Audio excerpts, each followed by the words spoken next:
Inscreva-se no canal, ative o sino e curta o vídeo. Teremos a palestra subordinada ao tema Influência da política monetária na UEMOA e especialmente na Guiné-Bissau.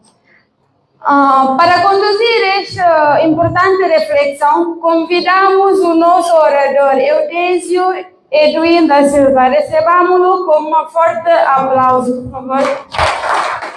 Antes de mais, saúdo-vos a todos e desejo que tenham todos uma boa palestra e que possamos todos deliciar-nos dessa importante reflexão. Antes de começar, gostaria de pontuar um aspecto que, ao meu ver, é importantíssimo. Tratando-se da Faculdade de Economia e Gestão, creio que um gestor, um dos principais ativos que ele tem nas suas mãos para uma gestão eficiente é o tempo. Não há nenhum outro ativo melhor do que o tempo. Qualquer gestor que não domine o fator tempo provavelmente jamais será um bom gestor. Digo essas palavras para me referir ao atraso. É normal que hajam atrasos, talvez seja a primeira, segunda, sei lá, do evento, mas chamo a atenção para esse aspecto e dizer-vos que é importante que tomem o domínio do tempo para que sejam gestores eficientes.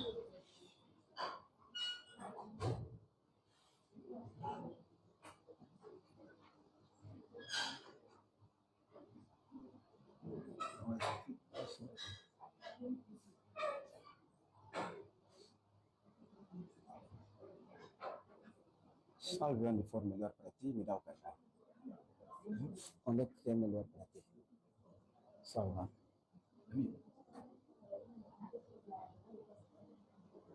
Para salvar, coloca, deixa lá, para salvar no ambiente de trabalho.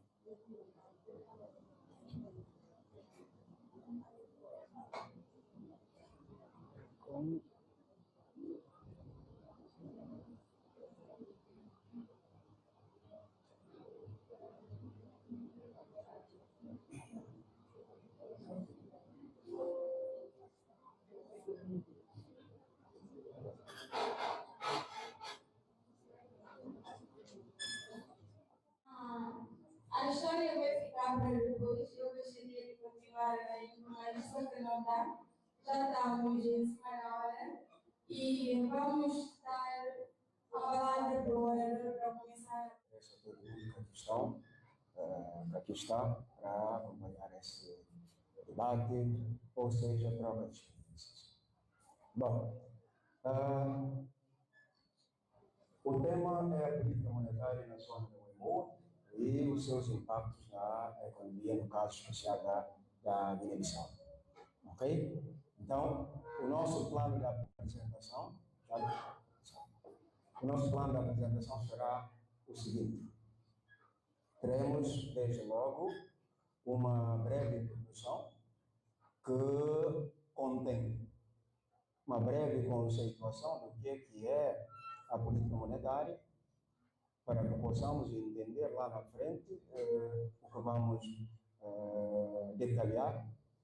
Em segundo lugar, vamos conversar sobre os principais instrumentos da política monetária, depois os impactos da política monetária na economia, depois os canais de transmissão da política monetária, depois vamos adentrar na fala sobre a própria zona da UEMOA, isto é, a origem, a caracterização da política monetária na zona da UEMOA, e por fim vamos falar sobre os impactos da política monetária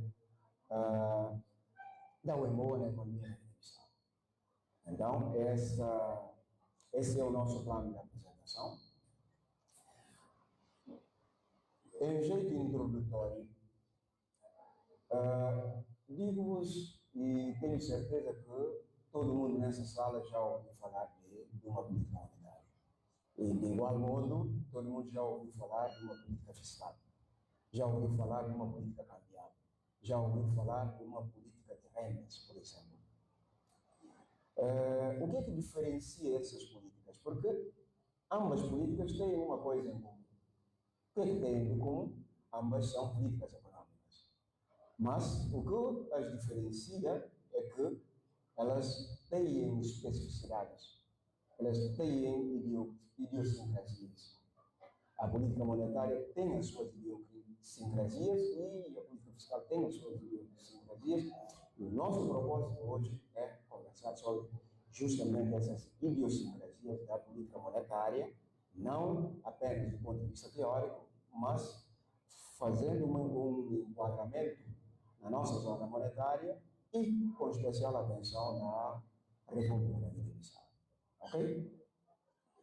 O que vem a ser a política monetária? A política monetária nada mais é do que as ações ou os instrumentos que o Banco Central de um dado país ou de uma dada comunidade toma com o propósito de controlar a inflação ou, se quisermos assim dizer, manter o custo de vida da população estável ou também promover o crescimento sustentável da economia.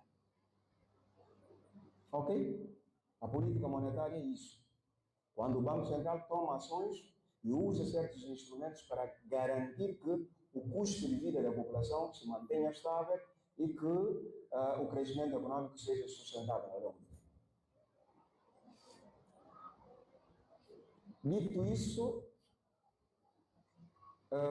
passamos a abordar, já que fizemos referência aos instrumentos da política monetária no conceito, o que seriam esses instrumentos que o Banco Central usa para poder cumprir o seu objetivo de garantir a estabilidade do preço e o crescimento econômico sustentável. Então, o Banco Central ele usa vários instrumentos. Dentre eles, temos a própria taxa de juros, temos as operações do mercado aberto. Muitos gostam de usar o termo mais inglesado, ou como podemos dizer, o open market. Talvez soa mais chique chamar de open market, mas no nosso caso é mercado aberto. E se quisermos trazer para o nosso crioulo, é feira aberta. Ok? E depois temos a questão dos depósitos compulsórios e taxa de redesconto. Alguém pode me perguntar, mas que diabo é a taxa de redesconto? Que diabo é depósito compulsório? Que diabo é a taxa de juros? Mas nessa sala aposto que todo mundo sabe o que é a taxa de juros. Talvez ninguém me perguntaria isso. Mas que diabo é a operação no mercado aberto? Sendo instrumentos de política monetária, o Banco Central ele visa controlar a liquidez na economia e a partir do controle de liquidez na economia é que ele consegue garantir a estabilidade de preço e consegue garantir, quiçá, o crescimento sustentável da economia. A questão é como é que ele faz isso? Mediante o instrumento de taxa de juros, o Banco Central ele pode, a partir do diagnóstico que ele faz da economia, ele pode, em dado momento, decidir aumentar a taxa de juros. Quando ele aumenta a taxa de juros, significa que o diagnóstico que ele fez da economia é que a economia está a funcionar além da sua capacidade instalada. E quando é assim, o que tende a acontecer é que os preços tenderão a subir. E quando a subida de preços se generaliza na economia como um todo, e de uma maneira contínua, no jargão nosso de economista, de gestores, de administradores, dizemos que a economia está a enfrentar a inflação. Mas de uma maneira mais simples, significa que o custo de vida da população está a aumentar. Então, como os governos eles nascem através de um contrato social e o propósito é garantir uma vida razoavelmente boa para a população, então nenhum governo vai querer que o custo de vida da população suba. Por que isso? Porque na maior parte das vezes, a maior parte da população é assalariada. Tem um contrato de trabalho e a partir desse contrato de trabalho, ele recebe um salário ao final do mês. Só que esse salário que ele recebe ao final do mês se baseia num contrato fixo que tem um período de duração. Então, se o contrato tem um período de duração, significa que o seu salário, no período que o custo de vida está a aumentar, o salário não aumenta. Porque no seu contrato de duração de um ano, não está lá que toda vez que os preços aumentam, o patrão tem que aumentar o seu salário. Só tem lá que o seu contrato dura um ano. Então, enquanto o contrato está em vigência, vai receber aquele salário. Mas os preços estão a aumentar. Quando digo isso, estou a referir, por exemplo, ao arroz. Compravas um saco de arroz por 12 mil, mas agora passou a custar 15 mil. Mas continuas a receber 100 mil. Pagavas a renda de casa 25 mil, mas agora o dono de casa disse que vai te cobrar 35 mil. Mas continuas a receber 100 mil. Então, a sua capacidade de compra em relação ao que recebes diminui em função do aumento do nível de preço. Não é verdade? Ok. Então, o Banco Central, quando ele avalia que a economia está a funcionar aquém da sua capacidade, ele aumenta a taxa de juros para evitar que isso aconteça. Porque na hora que ele aumenta a taxa de juros, o que ele faz? Ele abre canais de crédito, que fica mais caro, ele abre canais do consumo, porque agora para consumir, por exemplo, várias pessoas, o consumo de bens duráveis, eles financiam do banco. Se o crédito ficou mais caro, obviamente que consumir também vai ficar em partes mais caro. Então as pessoas evitam de consumir. Quando as pessoas evitam de consumir, logo as empresas vendem menos. Quando as empresas começam a vender menos, o que é que elas fazem? Elas começam a olhar o planeamento das empresas.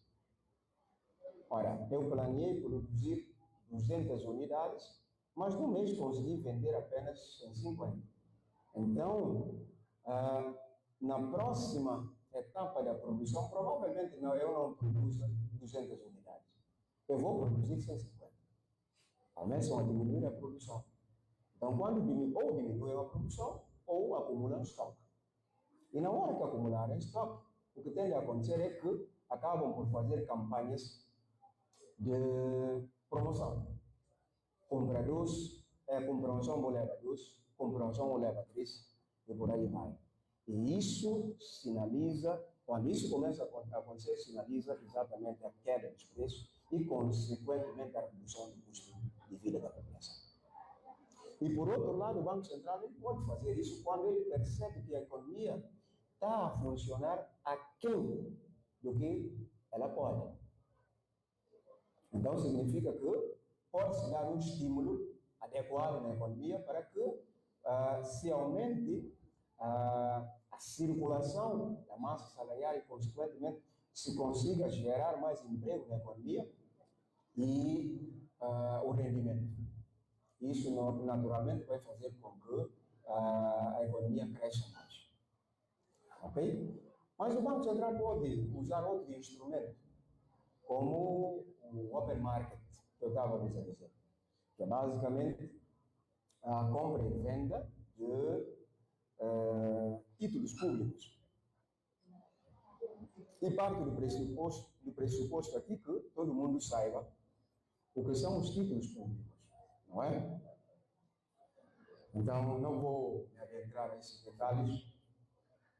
Então, quando o Banco Central ele comercializa os títulos públicos, quando ele vende os títulos públicos, significa que ele está a querer recolher o dinheiro que ele acha que está em excesso na economia, e isso pode acarretar a subida de preços lá na frente, e ele quer evitar isso. Então, o Banco Central, ele vende títulos públicos. Na hora que ele vende títulos públicos, as pessoas compram. E quando compram títulos públicos, levam papel para casa, papel de contrato, e entregam dinheiro. Dessa maneira, ele está a recolher dinheiro. E quando ele pretende estimular a economia, ele faz o inverso. Ele compra títulos públicos. Não é? Ele recebe papel e entrega dinheiro. E a maior quantidade de dinheiro em circulação na economia, as pessoas consomem mais, as pessoas investem mais, contratam mais trabalhadores, o emprego aumenta, o desemprego cai, o rendimento aumenta na economia e a economia se acelera. Ok? Então, do ponto de vista dos instrumentos de política monetária, vou me cingir a esses dois, mas existem vários outros. Deixa eu falar-vos do depósito compulsório, porque é importante, talvez seja de maior dos principais que as pessoas não têm um entendimento. Qualquer banco comercial que é autorizado a funcionar em algum país significa que tem direito de receber depósitos à vista. E quando digo depósitos à vista, estou-me a referir à abertura de conta. Quando a pessoa vai a Coris Bank, chega lá para o gerente, não, isso vai abrir conta. Quando fazes isso, ele vai te dizer, não, mas tens que depositar no mínimo 50 mil na conta, por exemplo. No momento que fazes isso, já tens um depósito à vista no Coris Bank. É isso que nós chamamos de depósito à vista. Ou conta corrente. Ou, no nosso palavreado, e abre conta na Coris Bank. Ok?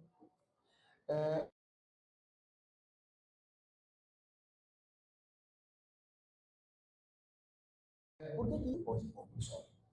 Isso é importante porque na mesma autorização que dá ao banco comercial o direito de poder receber depósitos à vista, também tem uma cláusula lá a dizer que esse banco comercial, todo depósito à vista que receber, uma parte desse depósito tem que ficar compulsoriamente no Banco Central.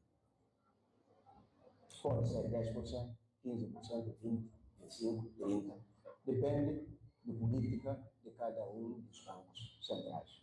Isso não é uniforme, mas no nosso caso, como a Guiné-Bissau faz parte da OEMOA, então isso é uniforme para todos os países que fazem parte da União. Ok? Então, alguém pode me perguntar, mas por que isso? Por que essa obrigatoriedade? Porque lá, um dos papéis ou funções do Banco Central é garantir a estabilidade do sistema financeiro. E essa garantia da estabilidade do sistema financeiro passa necessariamente por ter um mecanismo que assegure essa estabilidade, que evite a corrida aos bancos.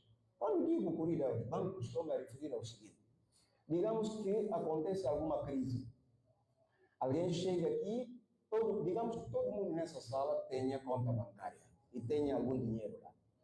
Mas digamos que eu apareço aqui do nada e digo-vos que, olha, a guerra começou em Guiné, e que Deus nos livre, isso não aconteça, que a guerra começou em Guiné, tenho certeza que todo mundo vai sair daqui à procura do banco para levantar o seu dinheiro e procurar para onde ir. Não é verdade? Então, para evitar que isso aconteça, existe esse mecanismo do depósito compulsório que trava esse fato. O banco comercial pode ter disponibilidade de dinheiro, que quando o cliente quer levantar, vai levantar, mas não pode ter tudo. Porque se em algum momento todo mundo resolver tirar o dinheiro lá, o sistema monetário quebra. Então é por isso que aquele depósito compulsório existe para garantir que esse cenário não ocorra. Ok? Então, o Banco Central ele usa o depósito compulsório para fazer política. Como? Digamos que em dado momento o depósito compulsório seja de 15%. E aí, o Banco Central percebeu que a economia está a funcionar além da sua capacidade. Isso pode levar ao aumento do custo de vida. O que ele faz? Ele simplesmente aumenta o compulsório. Pode aumentar para 25% ou 30%. Então, se ele aumentar para 25% ou 30%, significa que os bancos comerciais passam a ter apenas disponibilidade de 70%. E com esses 70% eles vão poder emprestar aos clientes, emprestar às empresas para investir. Então, significa que a quantidade de dinheiro em circulação reduziu-se. E dessa maneira, existe um limite para as empresas investirem, existe um limite para os clientes consumirem, e ele acaba por inibir o consumo, inibe o investimento, a produção diminui, logo a taxa de inflação tende a decair com o tempo. E ele pode fazer o contrário também quando ele pretende estimular a economia. Em vez de aumentar, ele reduz o compulsório. Então, são basicamente esses instrumentos que o Banco Central usa para estimular ou desestimular a economia. E o Banco Central só pode fazer isso com base num diagnóstico preciso. E ele faz isso via o Comitê de Política Monetária. Por exemplo, no âmbito da UEMOA, do BCAO, existe um Comitê de Política Monetária que se reúne a cada 45 dias. E a cada 45 dias, esse comitê faz a apresentação de um diagnóstico global da UEMOA, de todos os países que fazem parte, como é que a inflação se comporta em cada um dos países, como é que o emprego se comporta, como é que o nível de desemprego se comporta em cada um dos países, o rendimento, como é que se comporta, e com base nisso esse comitê decide, não tem poder decisório, para assim dizer, entre aspas, sinaliza ao Conselho de Ministros da UEMOA que, olha, a economia está a funcionar além das suas expectativas e seria necessário reduzir, aumentar a taxa de juros. Faz um relatório e apresenta ao Conselho de Ministros, e o Conselho de Ministros vai decidir se sufraga aquele aumento ou não. Ok?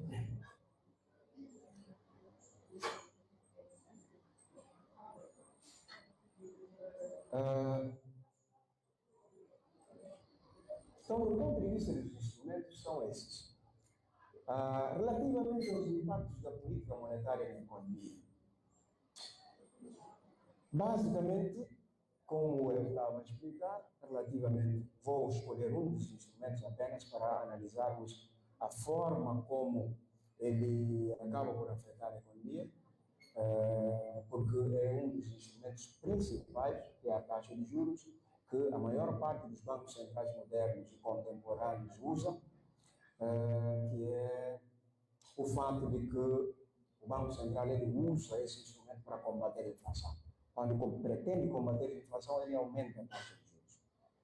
E, dessa forma, ele faz uma política monetária restritiva.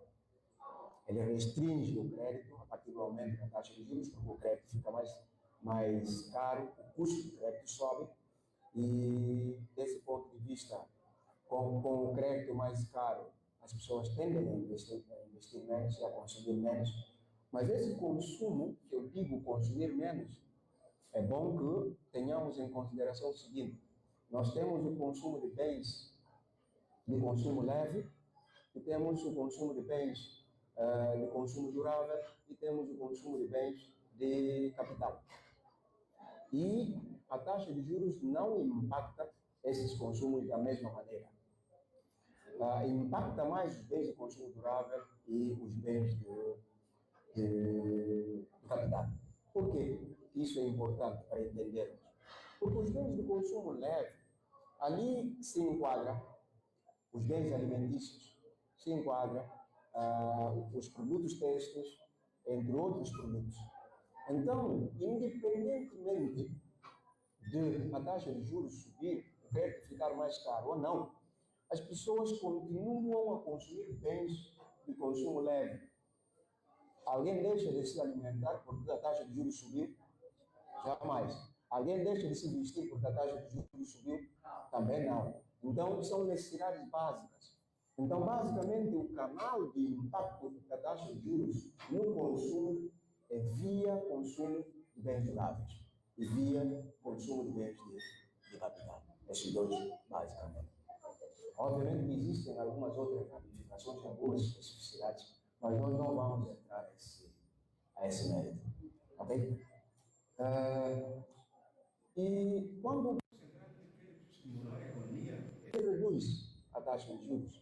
E quando ele faz isso, as empresas, os projetos de negócio que já tinham há algum tempo, esses projetos vão ser postos a funcionar, a executar.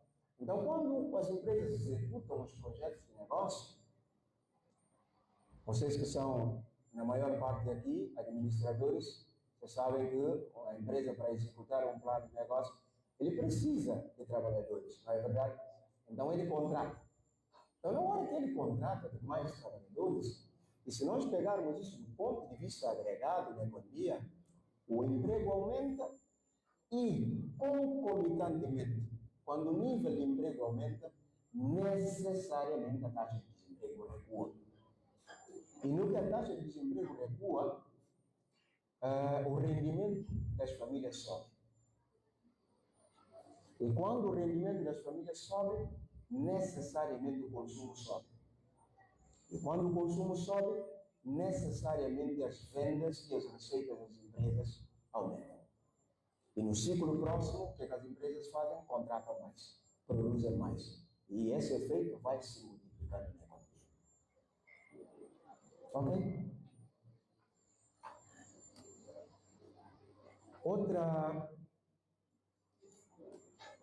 Outra questão diz respeito aos canais de transmissão dessas políticas. Existem vários canais. Temos o próprio canal de juros, temos o canal de crédito, temos o canal de preço de ativos e temos o canal das expectativas. E quando digo canais, é bom que todos nós estejamos na mesma página. O que é um canal de transmissão de política monetária? Num sentido mais simples, eu estou a referir aos meios ou meio pelo qual a política monetária se propaga até atingir o seu objetivo final. Ok? Quando digo canal de transmissão via taxa de juros, estou a referir ao fato, por exemplo, quando o Banco Central sobe a taxa de juros. Os bancos comerciais, via subir a taxa de juros, necessariamente repassam esse aumento da taxa de juros a custo de crédito. O custo de crédito vai subir. E quando o custo de crédito sobe, o empréstimo fica mais difícil, fica mais caro. E as pessoas param de tomar empréstimo para construir casa, por exemplo, para comprar carro, para executar planos de negócio e por aí vai. Então, esse é o canal de transmissão, o meio pelo qual uma política ou um instrumento de política monetária se propaga até atingir o objetivo. Porque o propósito do Banco Central, quando ele aumenta a taxa de juros, é justamente desestimular a economia. Então, via taxa de juros, ele atinge o crédito e o crédito vai atingir o consumo das famílias, atinge o investimento das empresas e dessa maneira a economia desacelera. Ok? Outro canal é via crédito direto. Quando o Banco Central ele mexe no crédito, por exemplo, a nível interno, ele não consegue controlar o crédito que as pessoas emprestam no Senegal, em Portugal e tal. Aqui em Guiné nós não conseguimos, mas internamente ele consegue mexer diretamente, o crédito fica mais caro. Outro canal é via preço dos ativos. Quando digo ativos, posso me referir a ações, posso me referir a imóveis, pessoas que constroem casa para arrendar, por exemplo. E aí alguém pode me perguntar, mas como é que uma política monetária do Banco Central vai afetar, por exemplo, uma pessoa que pretende arrendar uma casa?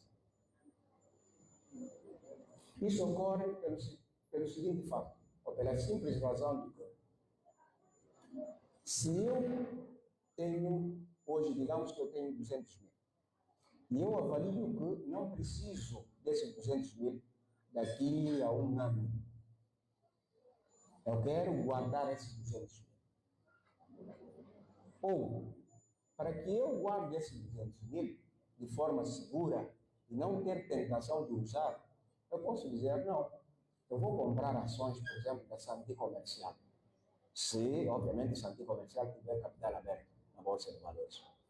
Quando eu compro ações da Santé Comercial, social, é como se eu tivesse poupado dinheiro ali. Porque a cada final de exercício eu recebo dividendo, que é a distribuição do lucro desse artigo comercial, eu recebo uma parcela equivalente ao patrimônio, a parcela do patrimônio que eu detenho. Ora, quando a taxa de juros sobe, digamos que eu esteja a ganhar 8% de dividendo, mas a taxa de juros subiu e agora é 12%. Vocês concordam comigo que a taxa de juros de 12 é maior do que o dividendo que eu obteria com prestação, que é de 8? Não é? Ora, se eu sei que a taxa de juros é maior e eu não preciso fazer nada para acompanhar o desempenho da empresa, como é que vai e tal, não preciso me estressar com isso, simplesmente eu vou ao gerente do banco, eu digo-lhe, olha, eu quero colocar o meu dinheiro aqui na poupança, a prazo, e ele toma o dinheiro, coloca lá e vou embora para casa e todo mês tem um rendimento de 12% acima do que eu coloquei. O que é que eu vou fazer? Vou preferir pegar os 200 mil e colocar no banco, não é verdade? Então, em vez de comprar ações, não compro.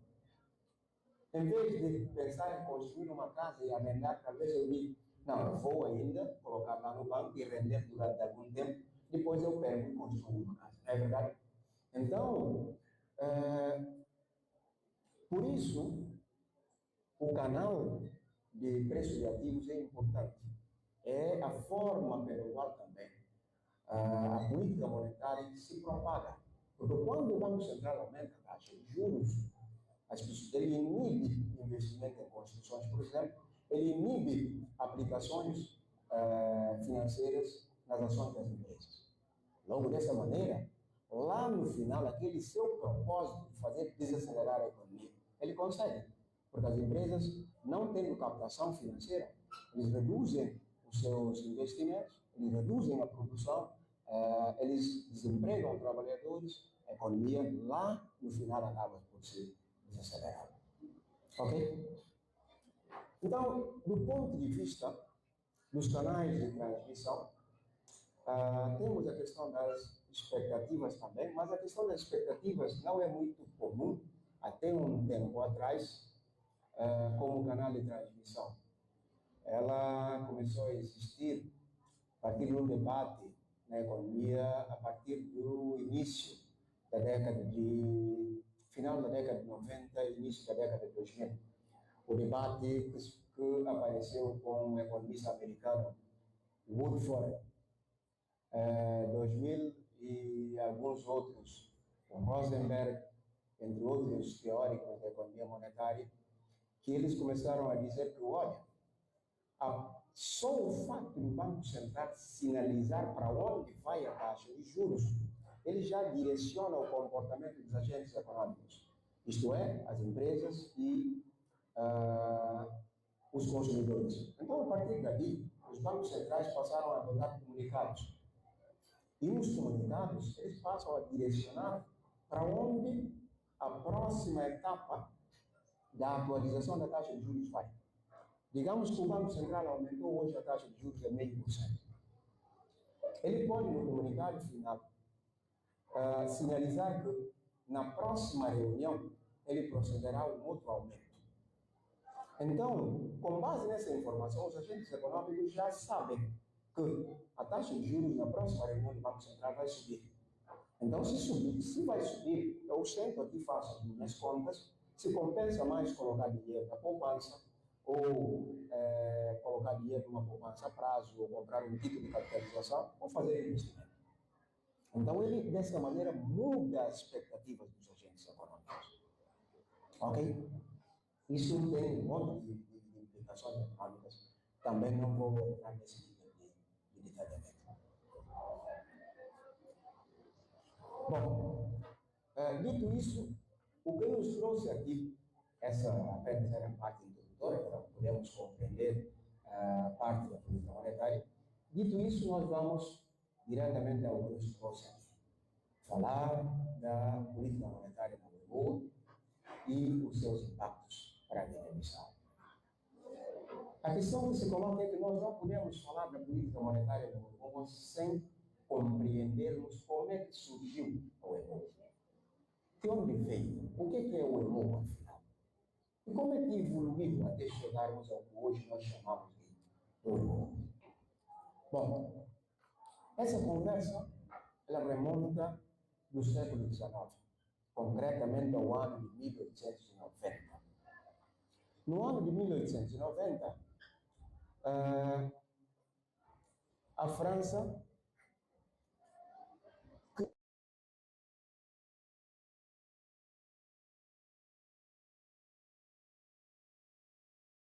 a Organização da África Ocidental Francesa, que incluía, à época, 7 países que fazem parte da EMOA, hoje, exceto Guiné-Bissau. Porque, na época da colonização, nós fomos a colonização portuguesa, faz todo sentido. Nós não teríamos como fazer parte da África Ocidental Francesa.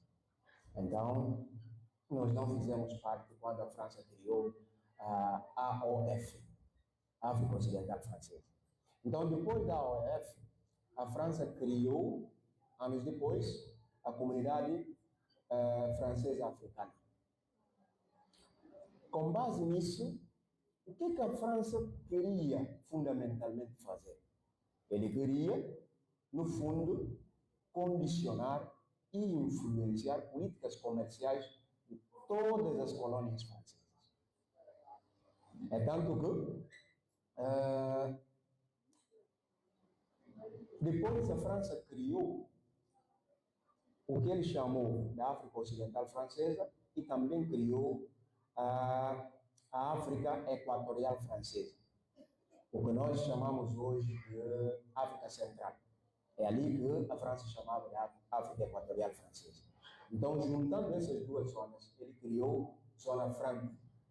Então, a Zona Franco tomou corpo a partir do final da Segunda Guerra Mundial, concretamente em 1945, já nos finais da Primeira Guerra Mundial, quando se começou a discutir a criação dos organismos do Bretton Woods, isto é, o Banco Mundial, o FMI, a Organização Mundial do Comércio, a OMC, dentre outras organizações suplementares que vieram a ser criadas depois. Então, quando não é à toa que a criação da UMOA, primeiramente, juntando a África Equatorial Francesa e a África Ocidental Francesa, coincidiu justamente com a criação dos organismos do Bretton Woods. O que nós precisamos compreender é o que motivou a criação dos organismos do Bretton Woods, Banco Mundial e o FMI. Com o final da Segunda Guerra Mundial, a Europa estava praticamente a rastros, destroçada, do ponto de vista da infraestrutura, assim como do ponto de vista dos recursos humanos. Idem aspas para alguns países asiáticos, como o Japão, entre outros que foram fortemente atingidos pela Segunda Guerra Mundial. Então, esses organismos foram criados para se proceder à recuperação, fundamentalmente da economia europeia, mas de forma global da economia capitalista, do modelo capitalista de produção. E para se ter essa garantia, existem vários mecanismos que foram criados. E a França, para garantir a sustentabilidade da economia francesa, ele criou, coincidentemente, a Zona Franco, com a criação dos organismos do Bretton Woods. Daqui a pouco nós vamos ver a verdadeira intenção. E quando, em várias ocasiões, quando digo isso, as pessoas ficam assim, a olhar incrédulos. Mas o que eu vou dizer aqui, podem não acreditar, mas vocês vão ver que depois posso até indicar o estatuto e o artigo onde está, e vocês vão ver o que é que os nossos mais velhos fizeram conosco. E talvez tenham motivação. E todos nós vamos refletir para analisar se tinham razão de fazer isso ou não tinham razão de fazer isso. Por que fizeram? Mas daqui a nada chega. Em 45 isso foi criado e posteriormente, com a independência das ex-colônias francesas em 1962, criou-se o BCAO.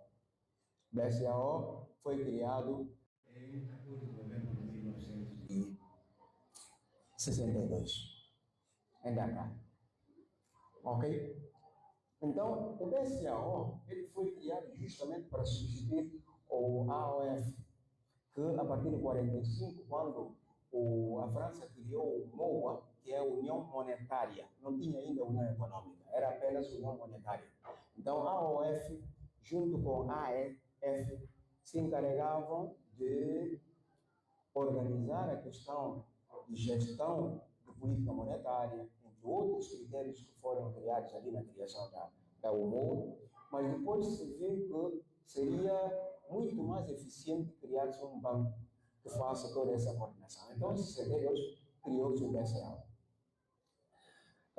Com a criação do BCAO, em 62, passou a substituir a AOF e a AEF, e em 1973 consolidou-se o MOA, na realidade, e a UEMOA veio a ser criada só anos depois, na década de 90, concretamente em 1994. A UEMOA foi criada por quê?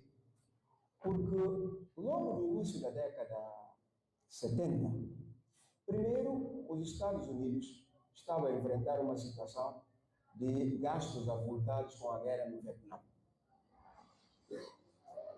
E, além disso, o mundo capitalista estava a enfrentar uma situação de crise de petróleo com os países da OPEP, os países produtores de petróleo, que fez com que o preço do petróleo subisse em quase todo o mundo. E isso encareceu a produção industrial, os produtos industriais também se encareceram. E logo a inflação começou a subir a nível mundial. Ora, com a criação, e isso é importante, com a criação dos organismos do Bretton Woods, os Estados Unidos haviam assumido um compromisso de garantir o sistema ouro-dólar. Porque lá, na criação dos organismos do Bretton Woods, os países capitalistas concordaram em abandonar o padrão ouro e passarem a adotar o padrão ouro-dólar. O que isso significa no fundo? Isso significa que todas as moedas a nível do mundo não terão mais a convertibilidade direta com o ouro. O dólar passaria a ser um intermediário dessa conversão.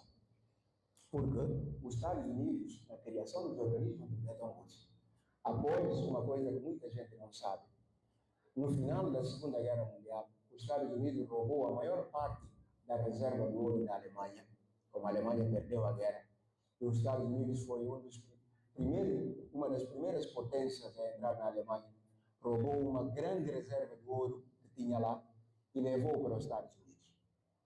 E juntou isso com as reservas que já tinha, e nas negociações para criar os organismos do Bretton Woods, como sabia que já tinha uma grande quantidade de ouro em reserva, os Estados Unidos se ofereceu a dizer que o dólar passaria a ser intermediário na conversão de moedas para o ouro.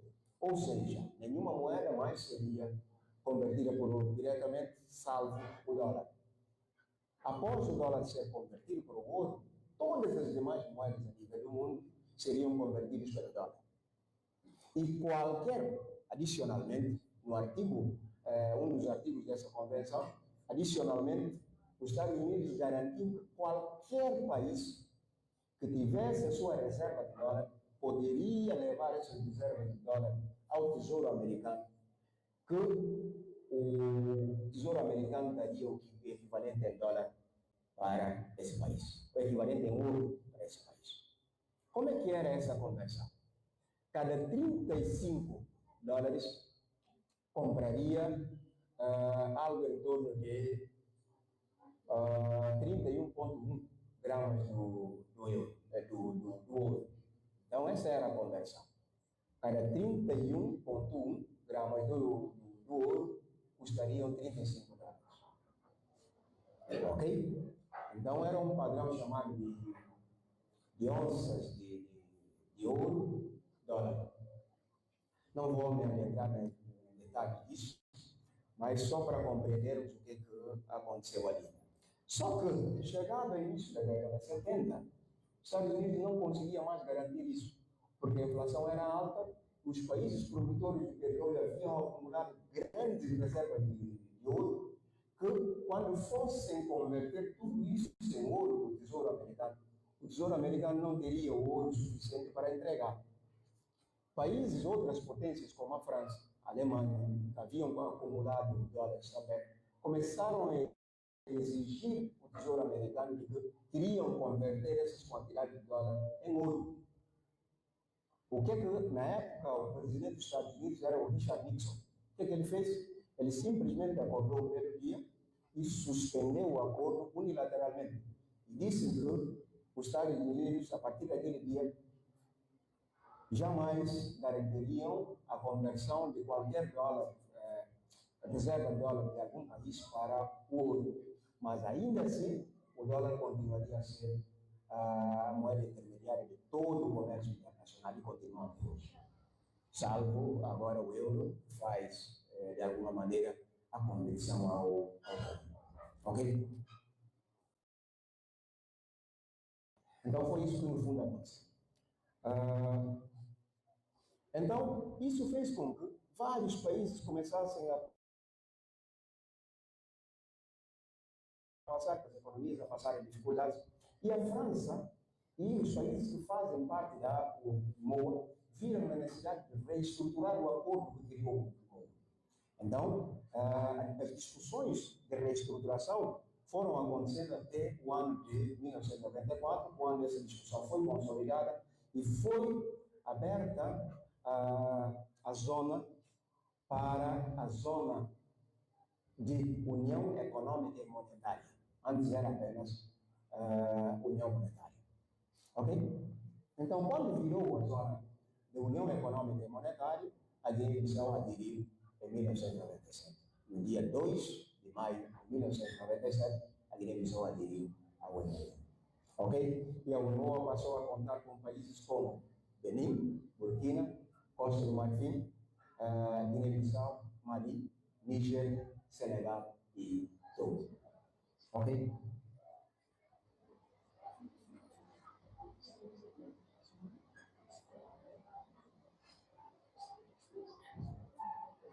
Como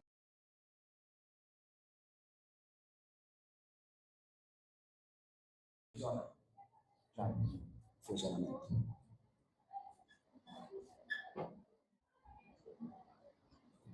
Como é que a UEMOA funciona? O EMOA, aliás. A UEMOA, primeiro, ela tem os seguintes objetivos: garantir a estabilidade da moeda, que é comum, que nós conhecemos, no CFA, promover a livre circulação de pessoas financeiras e fiscais, criar um mercado comum e fortalecer o comércio regional ou intra-regional, incentivar o desenvolvimento econômico. E uma ressalva importante: todas as decisões são tomadas pelas instituições da UEMOA com base na média do desempenho da economia da zona.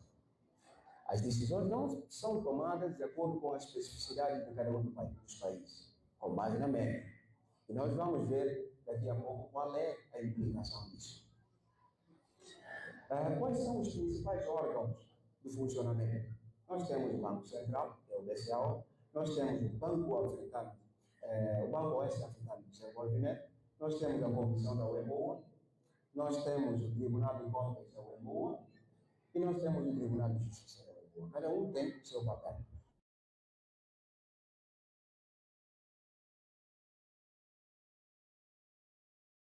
O Banco Central Monetário faz a supervisão do sistema financeiro, o Banco Oeste Africano de Desenvolvimento, ele financia os projetos de desenvolvimento.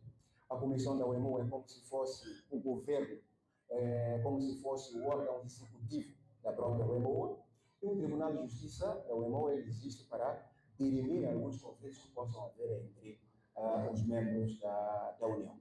E o Tribunal de Contas ele visa basicamente garantir que haja uma gestão eficaz, transparente e eficiente dos recursos da União.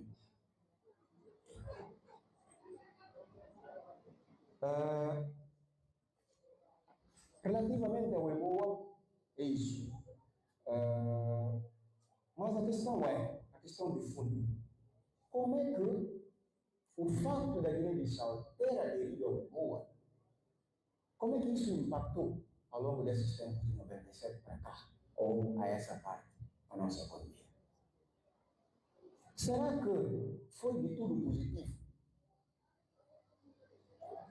Ou será que foi de tudo negativo? A primeira coisa que eu disse lá no início, que nós precisamos retomar é que, na cláusula, uma das cláusulas, no artigo 1º, inclusive, uma das disposições da criação da UMOA, que depois foi estendido ao EMOA, é que, para que a França possa garantir a convertibilidade do franco CFA, todos os países membros, as receitas que obtivessem com as suas exportações, 65% dessas receitas tinham que ser depositadas no BCAO. E o BCAO, por sua vez, depositaria esse montante numa conta chamada de conta de operações no Tesouro Francês. É isso. Ou seja, todas as receitas, 65% das receitas que vêm das nossas exportações são depositadas no Tesouro Francês. Aí podemos perguntar, qual é a finalidade? Será que nós não temos banco para colocar as nossas reservas? Não? E por que nós depositamos essas reservas no Tesouro Francês? Vocês vão ver que tem tudo a ver com a criação dos organismos do Bretton Woods. Uma das cláusulas da criação dos organismos do Bretton Woods é que esses organismos, especialmente o FMI, têm que garantir a liquidez das economias dos países membros. Só que a garantia dessa liquidez, para a garantia dessa questão de liquidez, existem requisitos. E um desses requisitos, o país tem que demonstrar que tem solvência. O nível de solvência do país é alto. Quando digo solvência, estou me referindo ao quê? A capacidade de pagamento. Para que o FMI possa me prestar dinheiro como país, eu preciso mostrar ao FMI que daqui a algum tempo eu consigo pagar. E qual é o critério de avaliação? O valor das suas exportações em relação ao seu PIB. Começa a fazer um pouco de sentido. Então, se é o valor de exportação em relação ao PIB, mas 65% do valor das nossas exportações está lá no Tesouro Francês. E agora? Significa que nas nossas contas temos menos para mostrar o nível de solvência. Não é verdade? Mas lá na França, no Tesouro Francês, eles têm mais, até de sobra. Então, toda vez que a França precisar de alguma liquidez, o Tesouro Francês mostrará ao FMI que tem um nível de solvência de sobra. Não é verdade? Ao passo que nós, toda vez que precisarmos, o FMI vai olhar assim e vai dizer: não acredito que vai me pagar em pouco tempo. Então, se eu não acredito e desconfio que talvez não terás a capacidade de me pagar, o que é que eu vou fazer? Eu vou te cobrar um crédito caro. Por isso, as nossas taxas de juros, na maior parte das vezes, são muito elevadas. Porque os riscos são maiores. Ao passo que, para os países capitalistas desenvolvidos, como é o caso de França, as taxas de juros são baixas e, na maior parte das vezes, negativas. Infelizmente, essa é a verdade. E a questão que eu havia colocado, e eu vou fazer essa provocação. Os nossos mais velhos tinham motivação para fazer o que eles fizeram, adentrar essa organização, ou não. Mas talvez poderemos responder quando conversamos das vantagens e desvantagens da adesão da Guiné-Bissau ao EBOA. Bom, o que nós vimos ao longo do tempo é que antes da adesão da Guiné-Bissau ao EBOA, entre 90 e 96, a nossa taxa de crescimento médio do PIB era algo em torno de 3,8. Mas após a adesão, até meados de 2016, mais ou menos, essa média saltou para 4,8. Ou seja, um ponto percentual. A nossa inflação, que estava a 2 dígitos, na casa de 45, quase 50, na verdade, caiu após a adesão, caiu para algo em torno de 4,8. Ou seja, diminuiu o custo de vida. Outra questão, diminuiu para 1,8 em média até 2016, digamos assim. A taxa de juros também caiu para uma média, saiu de 2 dígitos, 32%, para uma média de 3,9%. Mas eu devo vos lembrar que essa média é para os países da EBOA como um todo, não diz respeito a um país em específico. Provavelmente a Guiné-Bissau não é o caso, porque quem já tomou crédito sabe que jamais pagou 4%, 5%, é algo acima de 10%. Então é por isso que é bom chamar essa atenção, porque essa média é média da UNI. Ok? Outra questão diz respeito à base monetária. Nossa base monetária, que era algo antes da nossa adesão, algo em torno de 12 mil milhões, saltou para 80 e poucos, 86, quase 90 mil milhões. A nossa taxa de câmbio, que era muito volátil na época que nós tínhamos do peso, após a adesão, nós passamos a ter uma taxa de câmbio fixa, que facilita a previsibilidade dos negócios, também é um aspecto positivo. Bom, mas existem os prós e os contras. Não é tudo positivo, existem as vantagens, após a nossa adesão, existem também as desvantagens, obviamente.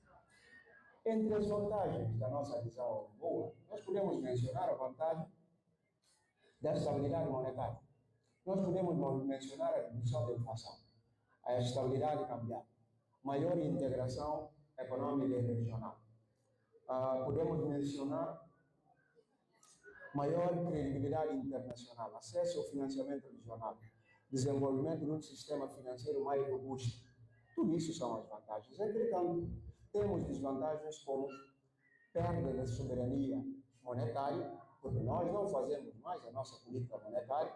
A nossa política monetária é decidida no âmbito da UEMOA, da SAO. Nós não fazemos emissão de moeda, mesmo que a nossa economia esteja em crise, nós não podemos fazer nada, porque nós perdemos essa soberania, perdemos a soberania de definir a taxa de juros, perdemos a soberania de definir a nossa política cambial, perdemos a soberania de definir a quantidade da moeda que pode circular na nossa economia, impossibilidade de desvalorizar a nossa moeda para ganhar a competitividade das nossas exportações. Política monetária passa a ser uniforme para toda a zona, não se observa a especificidade de cada uma das zonas, baixa competitividade externa, porque nós não somos um país que produz bens industrializados, nós produzimos e exportamos bens de primeira necessidade, ou bens de primeira necessidade não, produtos in natura, ou commodities, e do ponto de vista do valor agregado, os commodities em relação aos produtos industrializados têm menor valor agregado, alta dependência das economias maiores da nossa União, no caso, nós dependemos da economia de Côte d'Ivoire e do Senegal. Outra questão é a persistência dos problemas estruturais, isto é, nós continuamos a ter baixa industrialização, continuamos a ter a dependência da exportação de castanha e de caju, continuamos a ter baixa diversificação econômica, continuamos a ter a reduzida arrecadação fiscal, a nossa pressão fiscal na zona da UEMOA é das mais baixas, menos de 2 dígitos, a nossa pressão fiscal hoje está na casa de aproximadamente 9, não é? E continuamos a ter instabilidades políticas como faz. Então, esse é o quadro geral da nossa adesão como país à União Econômica e Monetária da Zona da África Ocidental. Dito isso, paro por aqui e agradeço-vos a todos pela atenção e poderem partilhar essa conversa comigo. Obrigada, senhora Eudísio, pelas suas palavras. Agradecemos bastante. Agora vamos à sessão de perguntas e respostas. Para quem tiver a pergunta, é só alçar uma mão e vamos passar o microfone depois. Ela vai ter a resposta. Podemos começar? Eu sou a Elisaniela e a minha dúvida é a seguinte: por que aqui em Guiné-Bissau depositamos a nossa reserva no Tesouro Francês? Já.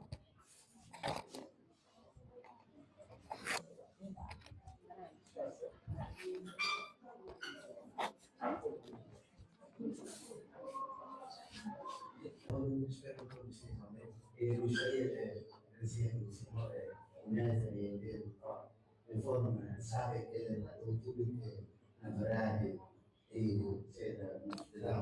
não está mais também está na nossa limitação que não sabemos. Porque é assunto muito interessante. Enquanto nós estamos já a pensar, a chegar o momento que vamos ser as primeiras pessoas que vão tomar esse tipo de decisão. Que hoje em dia está, na outra parte, dizemos que está a nos impactar, e outra parte, podemos dizer que há um pouco de vantagem. Mas vimos desvantagem para mim, como eu costumo dizer. A minha visão é a seguinte: como funciona a disciplina macroeconômica? Ainda podia ser o que é a disciplina macroeconômica e como funciona. E outra questão, ao mesmo tempo, podia ser: será que a política macroeconômica funciona aqui na Guiné-Bissau? Se isso funciona aqui. E outra situação é que, com essa decisão de deixar, colocar a nossa reserva, cambiar no Banco Francês, para que eles aproveitam disso e nós aproveitamos. E para o senhor, o que podia ser, se essa decisão era necessário fazer isso, o que podia ser feito para livrar dessa situação? Então, a minha primeira questão é: por que a Guiné-Bissau decidiu fazer parte da UEMOA, já que tínhamos o nosso próprio dinheiro? Para começar o nome. Nome. Eu disse que... Nome. Nome, Ana Paula. Ana Paula Gomes.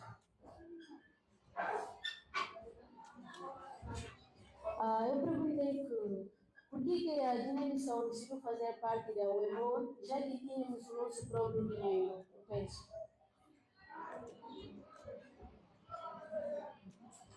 E a segunda questão é: quais foram os maiores benefícios que a Guiné-Bissau teve desde que entrou na UEMOA? Agradeço o senhor pela explanação, gostei bastante. Obrigado por isso. A minha questão é a seguinte: tenho duas perguntas, apesar que minha amiga quase tocou no meu primeira pergunta. Minha primeira pergunta é a seguinte: qual é a maior motivação de Guiné-Bissau para vocês já sabendo que tinha o seu próprio moeda? Então, essa nova moeda que existe 65% da receita pública.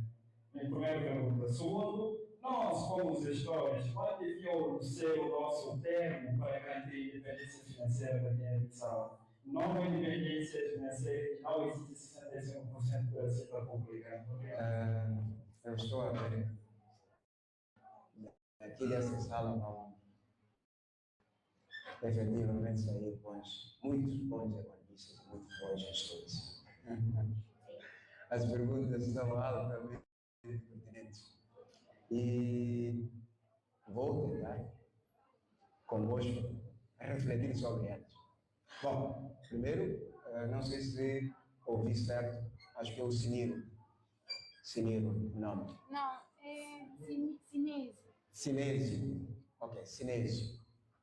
Ele perguntou o porquê que a Guiné-Bissau não toma parte das decisões da UEMOA e só as executa. Na realidade, não. A Guiné-Bissau faz parte, sim, de concerto dos membros que fazem parte da WEMO, e a Guiné-Bissau participa das reuniões, é membro de pleno direito. O que nós podemos dizer é que tem um peso muito reduzido na União. Mas ele participa, sim, nas tomadas de decisões. Mas temos economias maiores, como o Côte d'Ivoire, do Senegal, que, obviamente, o peso desses países são muito maiores. Quando se está numa União e a política monetária, nesse caso, todas as políticas são harmonizadas. Então, o diagnóstico que se faz, que servem para embasar a decisão, são diagnósticos da zona como um todo, não especificamente numa economia. Vou dar um exemplo. Digamos que a inflação média na zona da UEMOA tenha subido. Então, qual vai ser a preocupação do BCAO? A preocupação do BCAO como banco da União é combater essa inflação que está a subir, na média. Entretanto, veja, pode ser que a inflação não está a subir na Guiné. Está a subir no Côte d'Ivoire e no Senegal. Mas na Guiné a inflação está baixa. Mas aí o Banco Central, o BCAO, vai lá, adota mecanismo de combate à inflação. Qual é esse mecanismo? Ele aumenta a taxa de juros média na zona como um todo. Esse aumento da taxa de juros média na zona não vai só impactar a inflação, não vai só impactar a economia do Côte d'Ivoire e a economia do Senegal. Vai impactar também a Guiné-Bissau. Porque quando ele aumenta a taxa de juros, o crédito na zona como um todo fica mais caro. Não é? Então, a questão da adesão da União tem essas questões. As decisões são na média e nós, como somos membros, temos que acatar as decisões. Isso está nas cláusulas, temos que acatar e executá-las. É isso. Outra questão,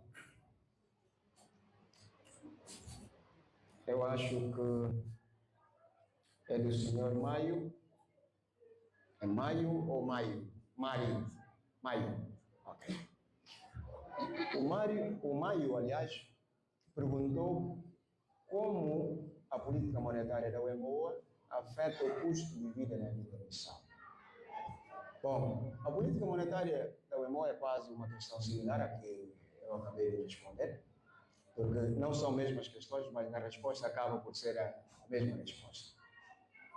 Como é que a política monetária afeta o custo de vida? A política monetária ela afeta o custo de vida através do canal direto de juros, através do canal de crédito, afeta o rendimento entre as famílias, através do canal do próprio preço dos ativos. Pelo canal de juros, quando a taxa de juros aumenta, isso inibe o consumo dos bens duráveis, o consumo dos bens de capital, e as empresas tendem a vender menos, a acumular estoque, e isso gera queda de produção das empresas, queda do emprego, o aumento do desemprego, por aí vai. Okay? E quando o Banco Central ele tenta combater a inflação alta, é isso que acaba por acontecer na economia. E quando ele tenta estimular a economia, e se a economia já estivesse a funcionar num ponto de aquecimento, ele gera uma subida do custo de vida. Ok? A outra questão é quais foram os benefícios. Dentre os benefícios, eu citei alguns que dizem respeito às vantagens. Agora, a Guiné-Bissau consegue aceder a um mercado financeiro mais amplo, que é o mercado da UEMOA, tomar empréstimos. O nosso Tesouro Público ele emite os nossos títulos públicos no mercado da UEMOA e faz captação para cobrirmos os déficits orçamentários que nós temos. Numa situação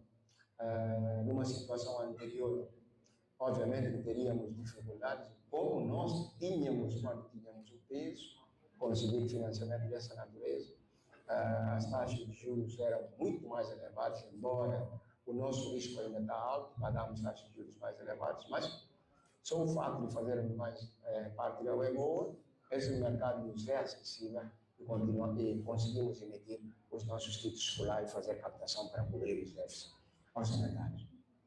Outra questão é que os nossos projetos de investimento público agora podem ser financiados pelo Banco da África Ocidental, Banco da África Ocidental para o Desenvolvimento, que pode, é tanto que ele tem vários projetos em financiamento que estão em curso na Guiné-Bissau. É uma das vantagens. Temos a questão do robustez do próprio sistema financeiro, né, que passou a ser mais robusto, controlado pelo BCAO, porque antes, não sei se vocês ouviram, alguém de vocês já ouviu que antes na Guiné as pessoas circulavam com dinheiro no saco. Na época do PIS, só precisava fazer alguma operação de nível mais elevado, tinha que carregar sacos e sacos de dinheiro na porta-mala do carro. Hoje isso não existe. As operações podem ser, inclusive, feitas digitalmente. Não precisa carregar tanto dinheiro, porque a nossa adesão ao EMOA permitiu que aderíssemos ao próprio sistema desenvolvido pelo BCAO, e isso tornou o nosso sistema financeiro mais robusto também. Ok? Qual é a contribuição da política monetária para a criação de emprego? Uma vez que seja uma política monetária expansiva ou expansionista, contribui para a geração do emprego. Como?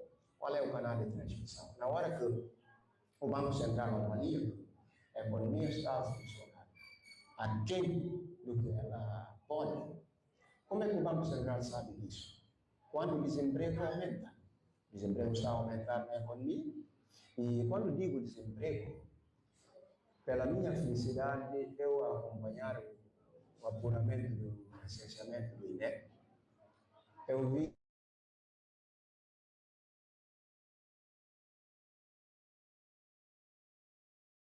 que a leitura bem rápida, mas eu vi que os jovens ainda em Guiné continuam a representar algo perto de 50% da nossa população. Isso é uma notícia boa. É uma notícia boa até a página 3, do meu ponto de vista. Porque só consegue ser efetivamente boa quando os nossos governantes tomarem a consciência de que o motor e o principal dinamizador dessa economia é a juventude. E direcionar todo o ferramental da política pública para instigar essa juventude a contribuir de maneira efetiva para o progresso da nossa economia. Sem isso, não vamos continuar a avançar, mas a voos de galinha. Vocês sabem como é que a galinha voa? Quem é que sabe? A galinha levanta aqui e desce do outro lado. Então, caso contrário, se não se fizer nada nesse sentido, continuamos a ter voos de galinha. Esse ano a campanha de castanha e caju foi boa, a economia cresce. No próximo ano não foi boa, desce. Sim. Então, isso é uma notícia boa nesse sentido, mas até que as políticas públicas sejam voltadas para isso, não vamos conseguir sair. Então, quando o Banco Central faz uma política monetária expansiva, significa que ele aumenta a liquidez na economia. Quando ele aumenta a liquidez na economia, as empresas, as famílias têm mais dinheiro, têm mais rendimento em mãos. Então, as famílias passam a consumir mais, as empresas passam a vender mais, contratam mais, e basta as empresas contratarem mais trabalhadores, o rendimento dos agregados familiares aumenta. E se o rendimento dos agregados familiares aumenta, a produção das empresas aumenta. Logo, lá na frente, obviamente daqui a algum tempo, no médio prazo, o nível de prosperidade da economia sobe. Mas, até chegar lá, existe muito, mas muito trabalho a ser feito. Sobretudo, quando nós, como gestores, como economistas, administradores, sabemos que a única variável no médio prazo ou no longo prazo capaz de fazer a economia crescer de maneira sustentável e trazer o desenvolvimento econômico é o desenvolvimento tecnológico. E para se chegar ao desenvolvimento tecnológico, é preciso investir na escola. E não é só dizer que não, vamos criar universidades. Até porque a universidade é apenas a ponta do iceberg. O ideal é começar lá no jardim, lá na creche. Aquela criança que vai lá, acha que só vai para brincar, coloca dinheiro lá para que ele continue a brincar. Isso o ajuda a desenvolver competências que lá, quando estiver na universidade, ele vai ensinar. Então, isso é importantíssimo. Então, é dessa maneira que a política monetária pode contribuir para a geração de emprego e melhoria de vida e também contribuir para a redução do custo. Ok? Outra questão, creio que foi colocada pela Epifânia. Por que a Guiné-Bissau deposita suas reservas no Tesouro Francês? Como eu disse, infelizmente isso faz parte de uma das cláusulas da Convenção. E olha, no seu artigo 1º, nas disposições da cláusula que criou a MOA, está lá que a França precisa garantir a conversibilidade da moeda que foi criada, que é o franco CFA. A questão que se coloca é, o que é que nós estamos a chamar de conversibilidade?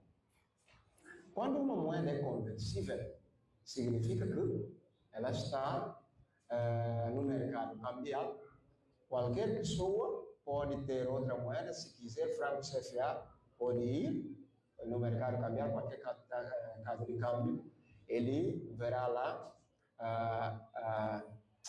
a compatibilidade da moeda que ele tem em relação ao franco CFA e ele vai trocar. Mas se o franco CFA não fosse conversível, não estaria lá e ele não poderia trocar. O franco CFA seria, nesse caso, uma moeda apenas de transação local, igual a algumas moedas mundo afora são. Então, para que a França pudesse, no âmbito do acordo, garantir essa conversibilidade, ele colocou essa cláusula lá. Os países membros tinham que depositar as suas receitas de exportação lá no Tesouro Francês. Foi isso que aconteceu. E os nossos mais velhos aceitaram e assinaram. Ok? Entretanto, é uma coisa que está em debate já há algum tempo. Há um debate e tudo indica que há 2 anos ou 3 anos, o Emmanuel Macron veio para a África, foi para Côte d'Ivoire, depois foi para Senegal e acho que veio até a Guiné. Então, nesse périplo que ele fez, foi justamente o debate que está em curso no âmbito da UEMOA discutindo essa questão, né? Como encontrar um mecanismo de resolver essa questão de garantia de conversibilidade ser condicionado a depósito das receitas de exportação na ordem de 65%. Agora, se me perguntarem de pé isso está, não sei. Só sei que está em debate, está em negociação já há muito tempo. Outra questão foi a questão dele, Mansal, a questão do Mansal, como funciona a disciplina macroeconômica da UEMOA? A disciplina macroeconômica da UEMOA, ela funciona através dos critérios de convergência. Todas as variáveis chaves de política fiscal, de política monetária, eles obedecem a um critério de convergência. Por exemplo, o país não pode ter, país membro, a nível de política fiscal, não pode ter um déficit superior a 3%, déficit orçamentário. Tem que ser menor ou igual a 3%. É um critério de convergência de disciplina fiscal, para garantir a estabilidade macroeconômica. Existe Outra questão, nenhum país pode adotar a sua taxa de câmbio individualmente. A taxa é adotada no âmbito da política monetária da União e essa taxa de câmbio ela é fixa em relação ao euro, de 655, alguma coisa, e ela é flexível em relação ao dólar. Então, é um outro critério de convergência, isso é unânime para todos os países, entre vários outros. E outra, que nós já há algum tempo, na realidade, desde que entramos, estamos a violar sistematicamente o critério de convergência que nenhum país da UEMOA pode ter a pressão fiscal, ou seja, a razão, receitas tributárias, PIB, menor que 2 dígitos. E nós temos, infelizmente, menor que 2 dígitos até hoje. A nossa pressão fiscal varia entre 8 e 9. Nunca passou disso. Ok? Então, do ponto de vista da disciplina macroeconômica, é isso. Outra questão, como a política monetária funciona na Guiné-Bissau? Primeiro, nós não temos uma política monetária ativa na Guiné, porque nossa política monetária é definida pela União, pelo BCO, porque nós fazemos parte da União Monetária. Então, a nossa posição ela é passiva. Nós somos tomadores de decisões. Obviamente que nós participamos das decisões, mas essas decisões são tomadas na média, não observando a especificidade da economia de cada país. Ok? O que pode ser feito para sair dessa situação, e essa situação se refere à questão das receitas de exportação serem depositadas no Tesouro Francês. Nesse momento, unilateralmente, a Guiné-Bissau não pode fazer, ou nós somos gestores, sei lá, nós não podemos fazer absolutamente nada. É uma decisão que vai ser negociada no âmbito da União até que se chegue a um acordo com a França e se encontre um mecanismo melhor para suplantar isso. Ana Paula fez a questão sobre por que a Guiné-Bissau decidiu aderir ao EMOA se nós já tínhamos a nossa moeda própria, no caso do peso. Bom, essa questão ela encontra eco nas vantagens da nossa adesão. Por isso eu disse, a priori, que não foi de tudo ruim, porque na época de peso nós tínhamos muita instabilidade macroeconômica e instabilidade do nível de preço. A nossa inflação chegava a casa de 50 e poucos % mensal. Então significa que o custo de vida era muito elevado. Como eu disse aqui, eu estava a brincar, mas as pessoas para comprar uma casa, por exemplo, pagar ao senhorio, dono da casa, terias que levar sacos e sacos de peso, porque o valor do dinheiro era muito baixo e o custo de vida era muito elevado.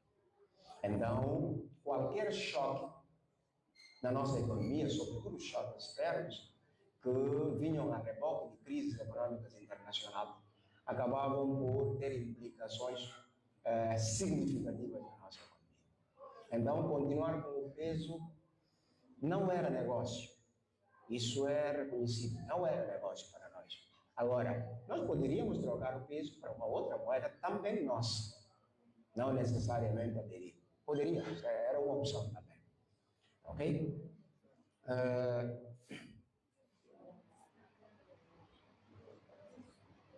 Quais são os maiores benefícios? A partir do momento que nós adentramos a zona da UEMOA, estabilizamos o nível de preço, a nossa moeda deixou de ser volátil, tem uma estabilidade dele com o euro, embora flutue, mas essa flutuação em relação ao dólar é muito baixa. A questão que se coloca é, mas isso lá é boa coisa? Não muito, porque se quisermos fazer uma política cambial para favorecer as nossas exportações, não podemos. O que é que nós enfrentamos na Guiné? Em períodos, ano como esse, por exemplo, que é atípico do ponto de vista da produção da castanha de caju. A produção não é lá boa esse ano. caiu do ponto de vista de quanto, da quantidade produzida, mas se nós tivéssemos a liberdade de nossa política cambial, poderíamos usar a política cambial para favorecer a nossa exportação num período em que a quantidade exportada com certeza vai cair. Mas o fato de estarmos na UEMOA e a decisão de política cambial é tomada na média pela União e não por nós não podemos. Então, a nossa atividade econômica será afetada significativamente este ano, porque a quantidade produzida de castanha caju caiu. E nós não podemos usar a taxa de câmbio para fazer face a essa situação. Ok? Embora haja benefícios, mas temos alguns desafios, alguns constrangimentos que também resultam disso. Outra questão colocada pelo Aguibo diz respeito à motivação que levou a Guiné-Bissau a adentrar ou aderir à zona da UEMOA. Então, eu acho que essa questão eu já respondi no rol das questões que eu respondi aqui. O que fazer para garantir a independência financeira? Olha, não há absolutamente nada que podemos fazer a não ser como guineenses centrarmos o foco em trabalhar. Porque só com o trabalho, e trabalho, quando digo trabalho árduo, não é brincar de trabalhar, porque se nós brincarmos de trabalhar, jamais conseguiremos tirar a diferença que existe entre nós e os países da nossa sub-região que fazem parte da mesma zona conosco, o Senegal, por exemplo, o Côte d'Ivoire. Se nós não trabalharmos o triplo, o dobro que eles trabalham, jamais vamos reduzir essa diferença. E por isso eu, naquela hora, chamei a atenção pelo fato de eu ter visto os resultados preliminares do recenseamento levado a cabo pelo INE, e que mostra de maneira categórica que a nossa população ela é composta por aproximadamente 50% pela população jovem, e nós não temos como fazer nenhuma política pública que não tenha como foco central a juventude. Se nós não fizermos isso, estamos a perder tempo. E vamos continuar a perder tempo. E esses países continuarão a avançar e nós continuaremos estagnados e nós não vamos sair do live. Essa é a grande questão. Trabalhar na dinamização da nossa economia, e essa dinamização da nossa economia significa a valorização dos nossos recursos humanos e a valorização dos nossos recursos naturais, que nós temos de sobra no Brasil. Só não estamos a explorá-los de maneira adequada.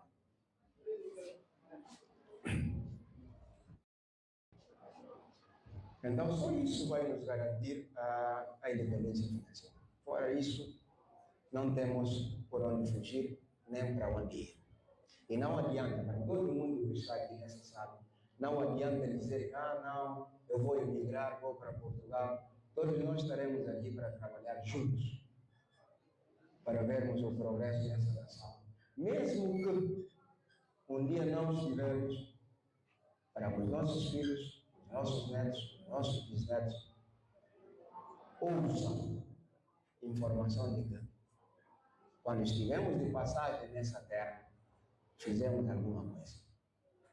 Isso é importante. Dito isso, acredito que tenha respondido todas as questões que foram colocadas e aberto a Então, vamos abrir mais uma sessão de perguntas. Mas só que dessa vez vamos ter uma pergunta limitada. 2 ou 3 pessoas. Precisamos somente de 2 ou 3 pessoas. Porque o senhor Eudício disse que ele tem uma reunião, então ao feio tem que ele vai correr para a reunião. É por isso que estamos a limitar a pergunta. Se alguém tiver alguma pergunta, é só fazer.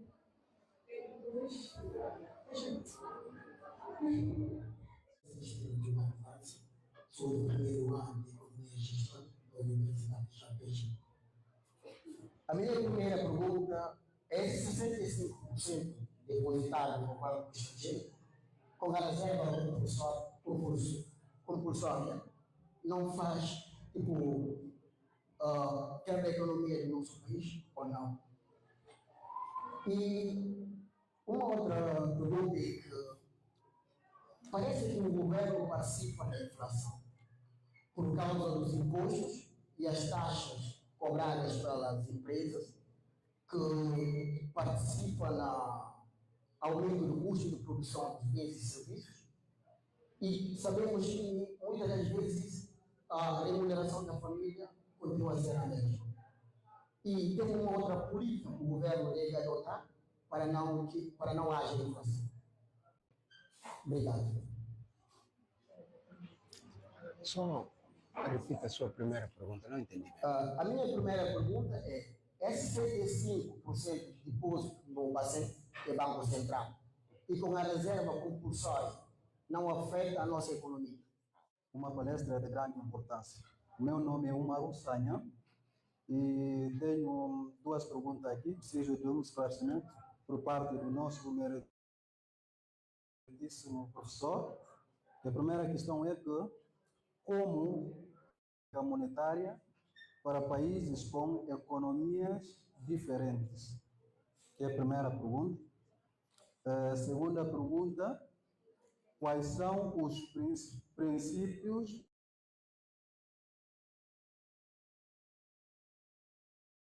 que enfrentam para manter a estabilidade do franco CFA?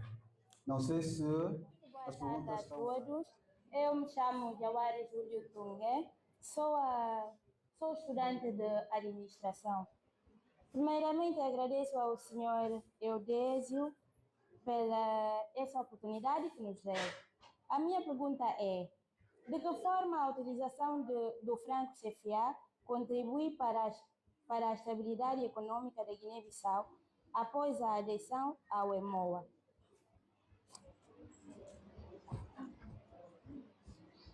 Posso seguir?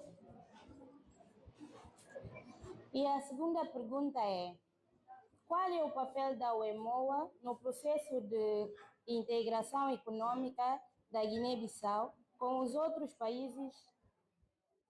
Sou Maria Rosária da Costa Loné e tenho somente uma pergunta. Quais são os principais desafios que a Guiné-Bissau enfrenta por não controlar a sua própria política monetária? Bom, mais uma vez agradeço pelas questões, todas elas pertinentes. Começo por responder ao Celestino,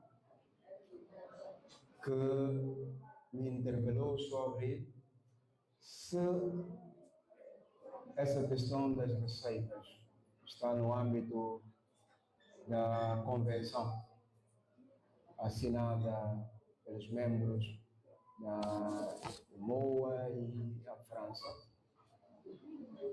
65% das receitas da exportação depositar no BCAO e depois o BCAO tem a obrigação de depositar na conta das operações do Tesouro francês. Se isso não afeta a nossa economia, obviamente que afeta. Ela afeta as nossas contas externas, como eu expliquei anteriormente. Como é que ela afeta? Porque se nós temos uma receita recebida das nossas exportações e essa receita não está conosco, é a mesma coisa de eu ter dinheiro, eu tenho 100 mil. Se eu tiver esse 100 mil no bolso, qualquer hora que eu precisar de fazer alguma operação, comprar alguma coisa, eu meto a minha mão no bolso e faço a operação. Compro alguma coisa e pago. Ora, se eu, em vez de ter o meu dinheiro, alguém me diz: não, o seu dinheiro eu vou guardar, me dá aqui. E tomou, guardou. Toda vez que eu precisar de dinheiro, Digamos que eu preciso de dinheiro para comprar uma máquina, mas essa pessoa está no hospital. Eu ligo, não, estou no médico. Não posso fazer nada, vou deixar de comer máquina. Então, façamos a analogia com o nosso caso em relação à França. É mais ou menos isso que acontece. O nosso dinheiro, que deveria estar nos nossos bancos, vai e fica sediado no Tesouro Francês, a engordar a conta do Tesouro Francês. Do ponto de vista financeiro, o que isso significa? Isso garante um colchão financeiro para o Tesouro Francês. Porque na hora que qualquer avaliação vai lá, das entidades como o FMI ou outras, a União Europeia, vão ver que o Tesouro Francês tem solvência. Não há problemas de França requisitar empréstimos de bilhões, porque tem solvência. O dinheiro está lá. Ora, no nosso caso, quando nós vamos requisitar dinheiro, vão vir e vão olhar a nossa conta e nós temos lá no Tesouro. Não temos muita coisa. Então, a nossa capacidade de pagar a dívida que estamos a requisitar é reduzida. Percebem? Então, se a nossa capacidade de pagar é reduzida, significa que o nosso risco de não pagar é elevado. E no mercado financeiro, a avaliação do risco é o seguinte: quanto maior o risco de não pagar, maior é a taxa de juros ou o prêmio do risco que é cobrado. É por isso que a maior parte das nossas economias, para tomarem empréstimos dessas organizações, pagam taxas de juros muito elevadas. Nos países capitalistas como França, Alemanha e outros países, o fato de terem solvência, eles pagam taxas de juros às vezes nulos, às vezes até negativas. Essa é a grande questão. Essa é a chave. Existem outras implicações. Então, isso faz com que tenhamos problemas fiscais. Porque se temos dívidas a taxas de juros muito elevadas, significa que essa continuará a crescer. Tanto pelo principal, assim como pelo serviço dessa dívida.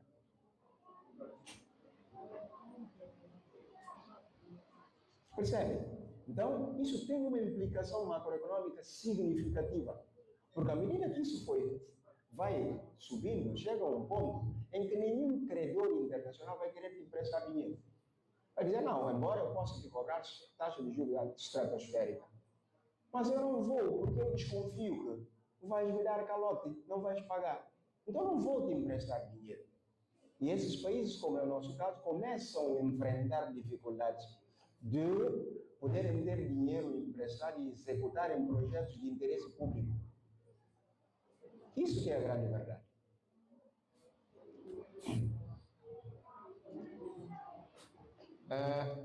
Outra questão do Celestino: como é que o Banco Central pode direcionar a sua política e, dessa maneira, evitar que haja a inflação? Como eu disse aqui anteriormente, as políticas do Banco Central, quando analisamos naquele contexto a parte do impacto, nós vimos lá que todos aqueles instrumentos o Banco Central ele pode usar. Ele pode aumentar a taxa de juros. E justamente quando ele usa o instrumento de taxa de juros aumentado, ele está a fazer uma política monetária restritiva. Por quê? Porque ele percebeu que a inflação está alta. E se a inflação está alta, o custo de vida da população está elevado. Então, para reduzir o custo de vida, ele aumenta a taxa de juros. O crédito fica caro. Ele desestimula o investimento, entre outras coisas. A economia se contrai, as vendas reduzem, os preços começam a cair. E isso ele não faz só com a taxa de juros. O depósito compulsório para fazer isso, ele usa a taxa de redesconto. A taxa de redesconto, o que significa? Porque todos os bancos comerciais, uma vez que o Banco Central é o banco dos bancos, todos os bancos comerciais, quando têm um problema, recorrem ao Banco Central para tomar empréstimo. E esse empréstimo, o Banco Central cobra a taxa de redesconto para poder emprestar. E ele também pode usar, aumentando a taxa de redesconto para desestimular a atividade econômica e dessa maneira reduzir o nível de preço. A segunda pergunta é que parece que o governo participa no aumento da inflação. Ok. O governo, porque aumenta essa cobrança de imposto e as taxas elevadas que eles cobram na empresa e a empresa para produzir leva o custo da produção e então é descontado na... Sim. Não, compreendi. Lembrei dessa. A questão dos impostos. Desde que o governo ele pode fazer uma política fiscal expansiva, mas que não significa necessariamente aumento. Ele pode, via aumento dos seus gastos, e ele vai aumentar o déficit. Só que, no curto prazo, existem dois momentos. É por isso que na economia existem modelos que são modelos justapostos, modelos intertemporais, em que tu analisas não só o que acontece no curto prazo, mas leva em consideração concomitantemente as consequências que isso vai levar no longo prazo. Então, o que é que isso significa? Se o governo ele coloca em prática uma política fiscal que aumenta o gasto dele hoje, ele está a gerar o déficit fiscal. Que embora ele não vá cobrir esse déficit hoje, mas do ponto de vista intertemporal, nós sabemos que em algum momento ele vai ter que aumentar os tributos para poder pagar a garantia. E quando ele aumenta os tributos, isso é verdade o que estás a dizer, isso consubstancia o aumento do custo para as empresas. E as empresas repassam isso para o preço. E isso, repassando para os preços, contribui para o aumento da inflação. Então, existe uma ligação tênue entre uma política tributária expansionista do governo com o aumento dos preços. Isso é verdade. Ok? O Umaru perguntou-me como o BCAO define política para a sua política monetária, tendo em vista que a União tem diferentes países ali no seio. A grande questão, como eu disse, é que, infelizmente, as políticas no âmbito da União são tomadas na média. Agora, na hora de definir o volume de crédito que vai se dar a esse país ou outro, aí sim, existem especificidades de cada país. Qual é a capacidade do país? Qual é o tamanho da sua economia? Qual é o tamanho da sua população e por aí vai. Mas do ponto de vista de parâmetros macroeconômicos, não. As decisões são tomadas com base na média. Ok? E é regra de uniões monetárias ou qualquer outro tipo de união que possa existir e não há nada nesse processo. Ok? Então é por isso que as economias pequenas dentro da União acabam por depender muito mais das economias maiores ou mais avançadas. No nosso caso, nós somos uma economia pequena na União, então, a não ser que trabalhemos muito e daqui a algum tempo nos tornemos economia grande também. Caso contrário, continuaremos na dependência. Qual é a política a melhor para manter a estabilidade monetária?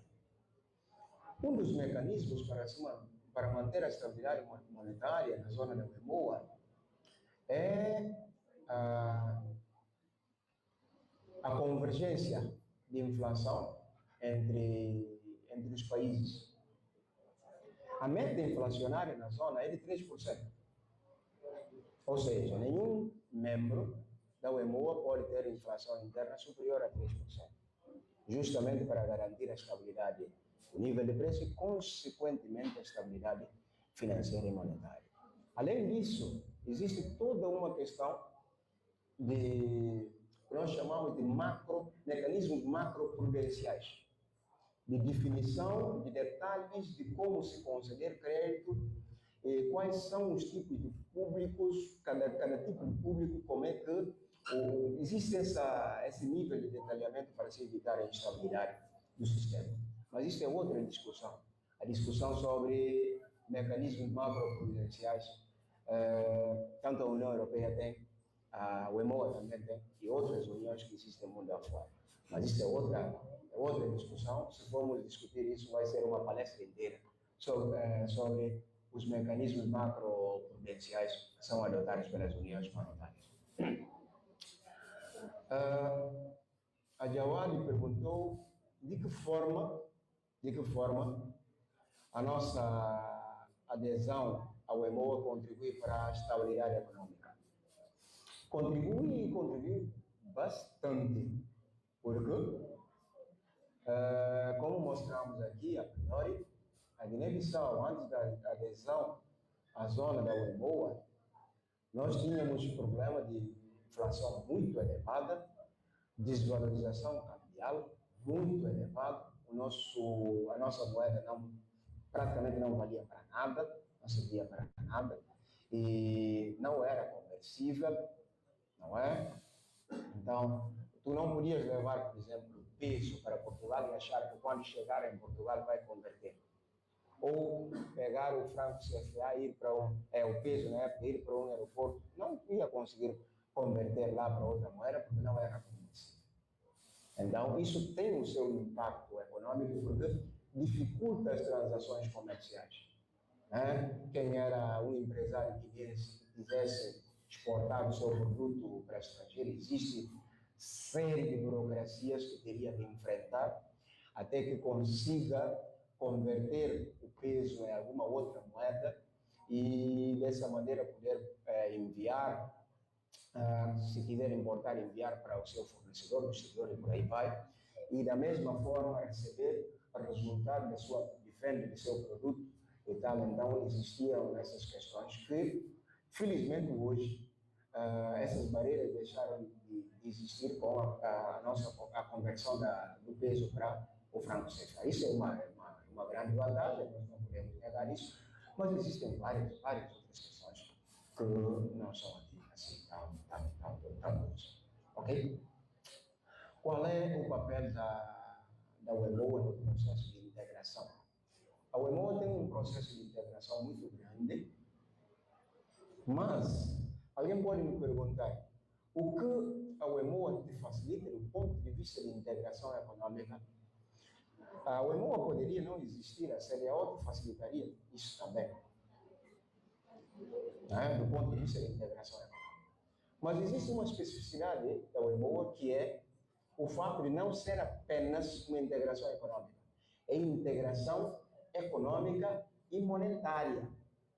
A moeda única garante a estabilidade financeira e monetária e de nível de preço e também permite ter acesso ao mercado dos demais países. Por exemplo, qual é a implicação prática disso? Porque isso ajuda a atrair investimento direto estrangeiro. Porque qualquer estrangeiro, investidor ou potencial investidor que acha a Guiné-Bissau um país tranquilo para se viver, se ele souber que a Guiné-Bissau, embora tenha um mercado pequeno, mas investindo em Guiné, tens livre circulação de pessoas, bens e serviços para o mercado da sub-região, da EMOA, ele pode fazer o empreendimento dele aqui em Guiné e morar aqui e produzir aqui em Guiné. Mas imagine que não tivéssemos essa integração. Provavelmente ele vai dizer que não. Ele pretende produzir em larga escala e o mercado de Guiné não conseguiria dar a ele essa escala de produção e de venda que ele tem. Então, uma das vantagens também proporcionada por essa integração é que garante a questão de escala na nossa economia e ajuda a atrair investimento direto estrangeiro. Ok?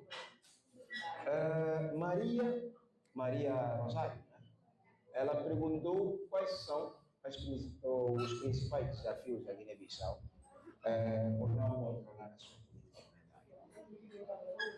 monetária. Um dos desafios de cara é que, como disse há bocado, esse ano, por exemplo, a produção da castanha de caju é muito baixa. Mas, se controlássemos a nossa política monetária, consequentemente controlaríamos também a nossa política cambial. Então, para compensar a queda na quantidade de produção de castanha de caju, consequentemente da sua exportação, poderíamos simplesmente desvalorizar a nossa taxa de câmbio. E quando o governo fizesse isso, o que ia acontecer? Embora o produtor da castanha de caju vá vender uma quantidade reduzida de castanha de caju lá fora, e ao mesmo preço em dólar, digamos que uma tonelada seja $1.050 mais ou menos, ele vai vender por isso, 1.050, não vai mudar, na hora que desvalorizou o câmbio. Só que, como desvalorizou, o governo desvalorizou a taxa de câmbio, na hora desse produtor receber o dinheiro da sua exportação, ele vai receber muito mais em francos CFA, porque o governo mudou a paridade. Se cada dólar valia 550 francos, o governo desvalorizou agora, o dólar passou a valer, por exemplo, 750.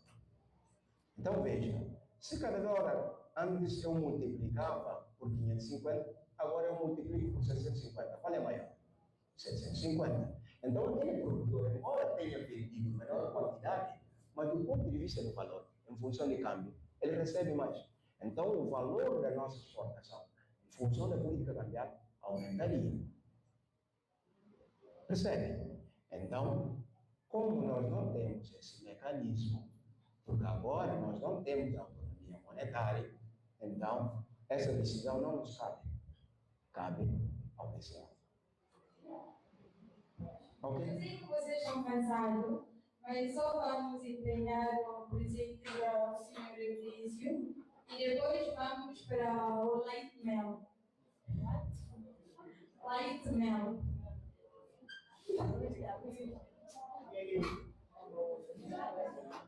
E, por favor, um forte aplausos para o Sr. Eurísio e para a Maria.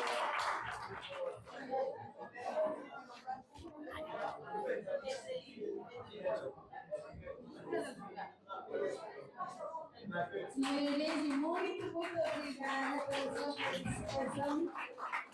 No momento, a empresa pretende que Pessoal, eu não sei se souberam, amanhã vamos ter um jogo muito importante amanhã. Vocês já sabem, né? Ouviram falar? O final da Sociologia e Economia quarto ano. Aquilo vai ser um espetáculo. Então, por favor, há pessoas lá fora que estão vendendo bilhete. Só custa 500 francos, é muito barato. O bilhete é limitado. Para quem quer participar, é melhor ir agora comprar o bilhete. Senão, o espaço vai acabar e ele não vai poder participar. Ou ficar lá fora a ouvir os gritos.